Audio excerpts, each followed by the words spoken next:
We need congregations to encourage folks with the gifts and the graces for ministry to be listening for God's call upon their life. And so at some time in the year, we hope that your committee pays some attention to that whole idea of ministry as a vocation, not just talking to confirmation students about it, but it's okay. Not just talking to high school graduates about it, but that's okay. Many people who come into ministry these days come as a second career. So you might have folks in their 30s, 40s, 50s. We've seen people in their 70s feel called to ministry. And when they sense that call, if they have a group at church that encourages them, all the more. Helps them sort it out. Matter of fact, as people make their way through the process, from first sensing a call into ministry to entering ministry as an ordained or licensed person, the staff parish committee is essential because you become the first affirmation that's required. In other words, a person cannot pursue being a candidate for ministry if their local church staff parish relations committee will not affirm that decision. You're the first one. The second one also comes from your church at a church conference. A person cannot move forward as a candidate in ministry without affirmation from a church conference of the church to which they belong. That's where our ministers come from. So we hope you're lifting that up at some point. You'll see ordination is listed. I just think you should pay attention to ordination and the process involved, especially if you have a student or a candidate that's moving towards ordination. You want to understand that process a little bit, and when and if they are being commissioned or ordained, you want to be there, be a part of that. That happens at annual conference. The Ministerial Education Fund, well, it's listed in the manual as something that the Staff Parish Relations Committee should pay some attention to. It helps seminary students. What I would say is if you know of a seminary student, it'd be great to put in something into your church budget to help them so that you feel as though you have a role in assisting people into the ministry. Many people choose a career today based on the fact that the school came after them or the school offered scholarships. And what a world it would be if kids that were looking into school knew that to choose to pursue ministry would be supported by their conference or their district or their local church. Could be very encouraging. All right, so we're moving on here. And on to number 4, train for effectiveness. As a committee, I hope you'll do some training so that you understand the value of all these things that we've talked about and how to deal with some of the other things that come up with. First off, I want to make you aware of how important it is that your staff people take good care of themselves. Ministry is a 24/7 job. And if you aren't encouraging your staff people to take good care of their heart, mind, soul, and body, they'll burn out. They'll make mistakes. They'll misbehave. They'll struggle. They need encouragement. And all too often, staff people will say, in the church, when I take vacation, I hear complaints, I hear criticisms, I hear people going, oh, they're on vacation again. This is from a job that's 24/7. Now, you might not think they're always in the office, because they're not. But this is a job, this is a responsibility, this is a calling that never leaves one's heart and mind. You never stop thinking about the people and the lives that you're responsible for, that you could be reaching, that you ought to have reached, and then, wow, the ones that are being reached. When things are changing and the Spirit's moving, you never stop thinking about it. So taking a break and taking care of your heart, mind, soul, and body, very important. The staff parish committee ought to make sure that your pastor's taking their vacation. We have pastors that somehow have this kind of badge of honor. They say, whoa, I didn't take my vacation last year. Well, I'm sorry, but your pastors should take their vacations, because when you don't take vacation, it costs you too much. You need a break. So you want to encourage that. Vacations, I know they come up suddenly sometimes, but they really ought to be planned, and you should know when they are, and you should know who's going to be called when your pastor's away, so that if you get a call or a crisis takes place, you know who to call, who's backing up your pastor. And you do that cooperatively with your pastor. It's not your job or their job. You do it together. Oftentimes the minister themselves is the one that finds somebody to be backup, so that if there's a crisis, we know that there's someone you can call. Then I mentioned rule of Christ. Oh, I got one other thing on self-care. Don't want to miss this. The discipline affords our ministers a renewal leave of 1 month for every 4 years of ministry. Now, when I took my first year of renewal, it was after about 26 years of ministry. So I suppose I should have had about 6 months coming, but it doesn't work that way. But after 4 years of ministry, your pastor has every right to ask for a month of renewal leave. It's by discipline. That's not often lifted up, and you should be encouraging your pastor to schedule that, look for it. Doesn't mean that it has to happen every 4 years, but it's valuable, and it's a wonderful break. It's a chance for renewal. It's not just study and work and mission work or something. It's time away, and that's 1 month for every 4 years of service. Now, if your minister's only been with you for 2 years, and they say, I haven't had a renewal leave for the last 5-6 years, well, you start talking about when's the best time for it to come. Doesn't mean it's automatic that they should have it right away. This takes some planning. You want to schedule it at a time where it doesn't upset the life of the church, when it fits for the minister and it fits for you. But that's something that should be lifted up more often. So then your outline says Rule of Christ. And Rule of Christ is a training that we offer for staff parish committees and board members that helps us know how to resolve conflict. Rule of Christ training basically takes Matthew 18 and reminds us that when we have an offense, we need to go to the person that offended us and resolve the offense. Now, the place where the Staff Parish Relations Committee comes in is that sometimes a person needs you to go with them. Not all of us are able to go to the organist and say, you play too loud, and you've offended me. Well, that's kind of a silly example, but I've heard of sillier things that got in the way of relationships that needed to be healed. And you as a committee can sometimes help broker the conversations that need to take place for people within the church to restore the relationships that are broken. Sometimes this is around your pastor, of course, but other times it's around other staff people or other volunteers. And the Rule of Christ is a training that helps a church, at least the leaders in a church, understand and model good conflict resolution skills, like going to the source instead of going to my best friend, which only makes it worse, you see. That becomes gossip.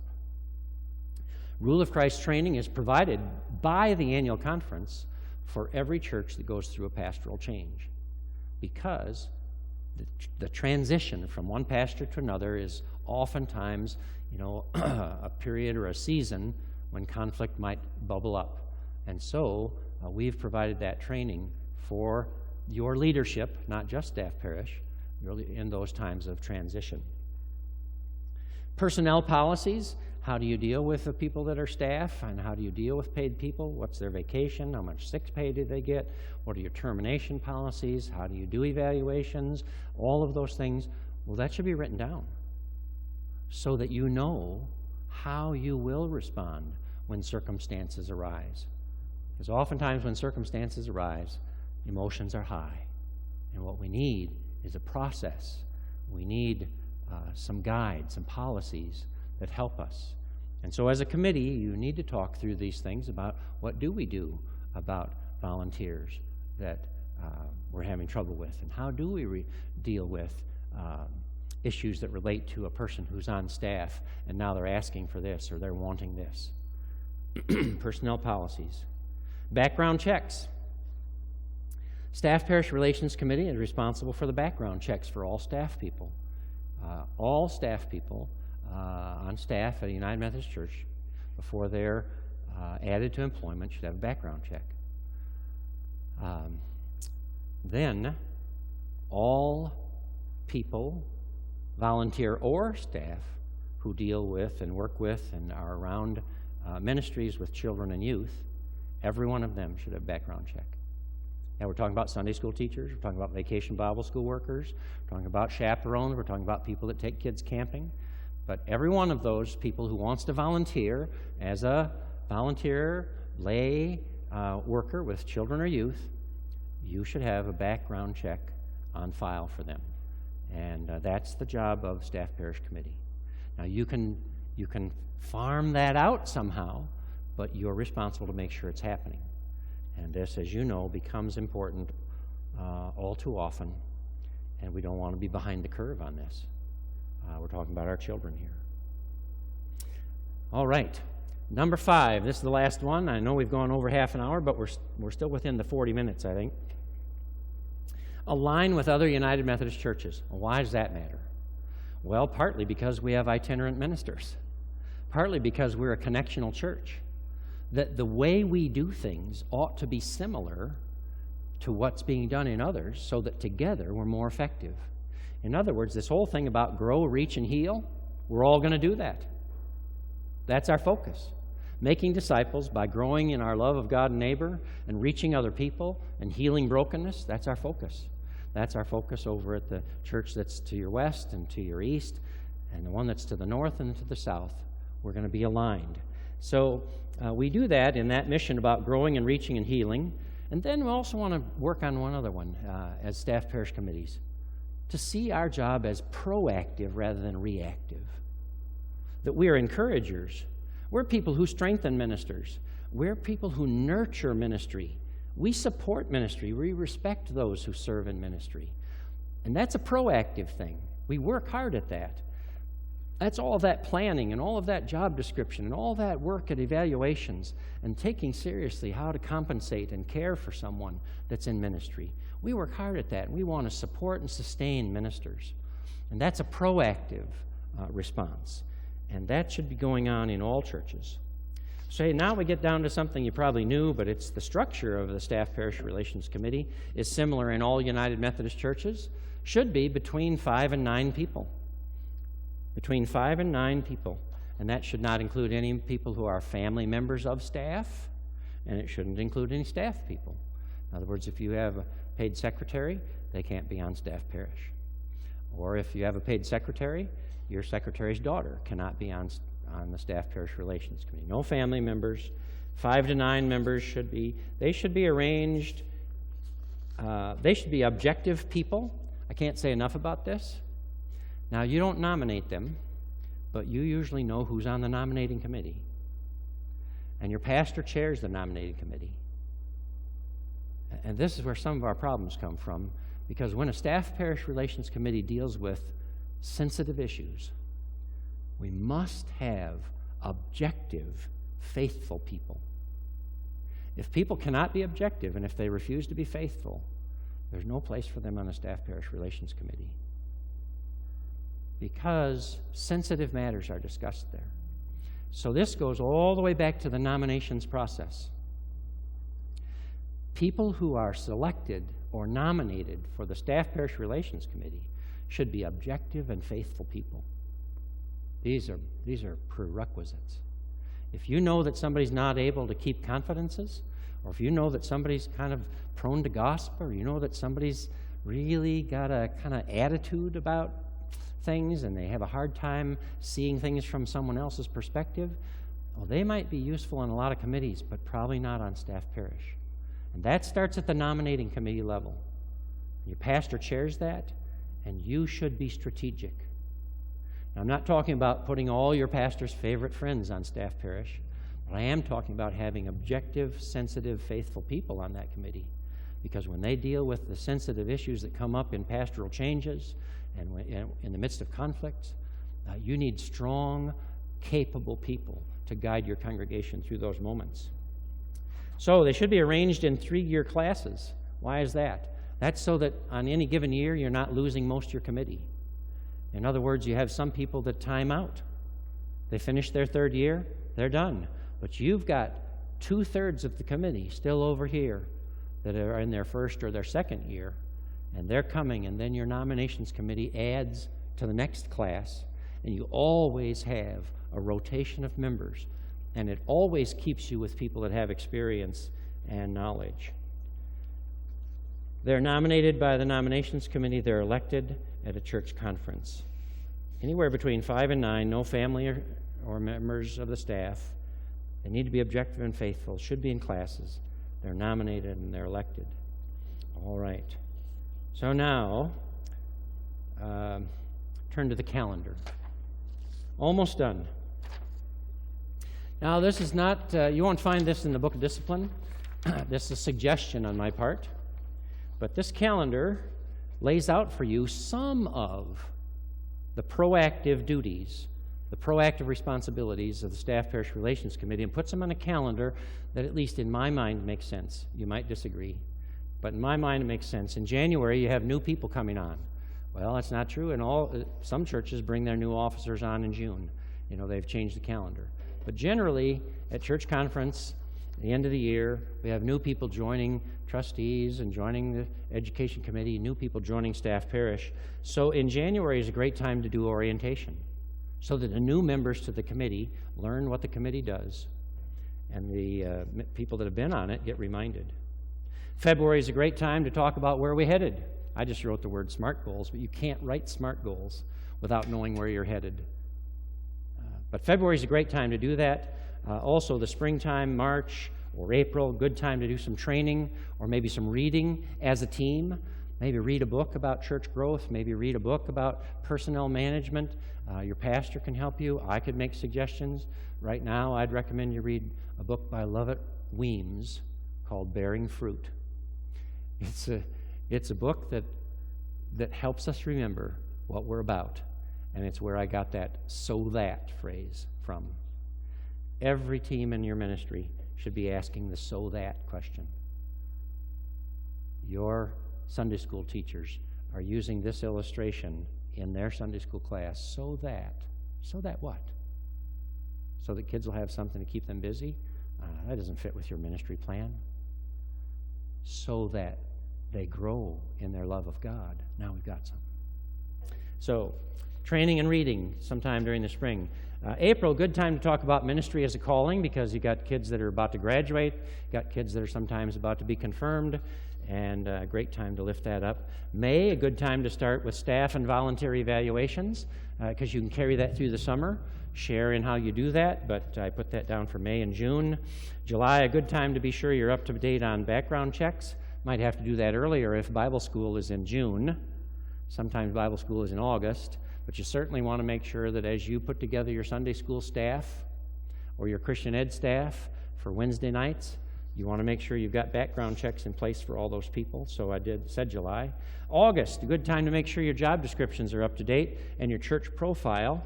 You always want to pay attention to that. They go together, you know. If your profile reminds you what your ministry is, you know how to write your job descriptions. If you've just done your staff evaluations in May or June, your staff people will help you improve your job descriptions. Because they'll say, you know, in my job description it says I'm supposed to put out a weekly newsletter. But now I'm in touch with people by Facebook and email. So we should update that or change that. So evaluations do help you write better job descriptions. So job descriptions and church profile sometime in the summer or late August. September, you start thinking about nominations. Who should join our committee? Make some suggestions. Your nominations committee would appreciate that. You know the kind of work you do. You know what you're facing. You know what's coming. You know how it's going. You know what you need. Make some suggestions. Still up to the nominating committee, but they usually appreciate suggestions. Compensation. You start working on compensation. Somebody's going to find out about cost of living. Somebody's going to make sure how things are going with church finances, so that when you come to a meeting to talk about compensation with your pastor or with your staff people, you understand why you have done what you've chosen to do with compensation. And then they understand also. That's valuable to get that done during September or early October. I also wrote October as Pastor Appreciation Month. You always want to be showing appreciation. A lot of people do that in October. Shouldn't just be your pastor. Somehow we ought to appreciate anybody that's in ministry and all of your staff, whether they're volunteer or paid. But pastor appreciation in October has value. Church conferences come up late in the year, but they always happen. Somehow you have to have your compensation package, the salary for your pastor must be approved by a church conference prior to December 1st. Now, this is because we send it in, and we have to have it sent in by December 1st. So that's why I list November as a time to make sure the salary's been approved at a church conference. And I also mentioned candidates. Remember when we mentioned that people were coming into ministry, they need your approval? They also need church conference approval, so we have that on the calendar just as a reminder. So that takes you through a possible year. The reason, hopefully by now, it's kind of aligned with one thing builds on the other in terms of being ready with where you're headed in ministry and what you have to accomplish in terms of relationships and decisions. I do want to mention a couple of pieces that help you that are available. These are listed. They should be more of a bibliography than footnotes, but Cokesbury produces something called Guidelines for Ministry. It has many pamphlets for different areas within the church, but one of them is about pastor-parish relations. So it's kind of a cliff notes, actually pretty comprehensive, about the duties of staff-parish relations. Also, of course, most of what we've talked about is listed in our Book of Discipline, and there's probably one of those on your church library shelf. If you really want to get into this, this is the Minnesota Annual Conference Staff-Parish Relations Manual. It's got 8 tabs, and I believe something just shy of 150 pages. I wouldn't tack it all in one night. But it does go into more detail on many of the topics that we've talked about as we made our way through this sheet. So there are resources like that available, and we just wish you well. Big job you have as a Staff Parish Relations Committee. It's huge. Some only meet quarterly. If you can get it done by meeting quarterly, fine. But I don't know. I think every other month is almost minimum, and many meet on a monthly basis. It's not just to deal with conflicts, though, as you can see.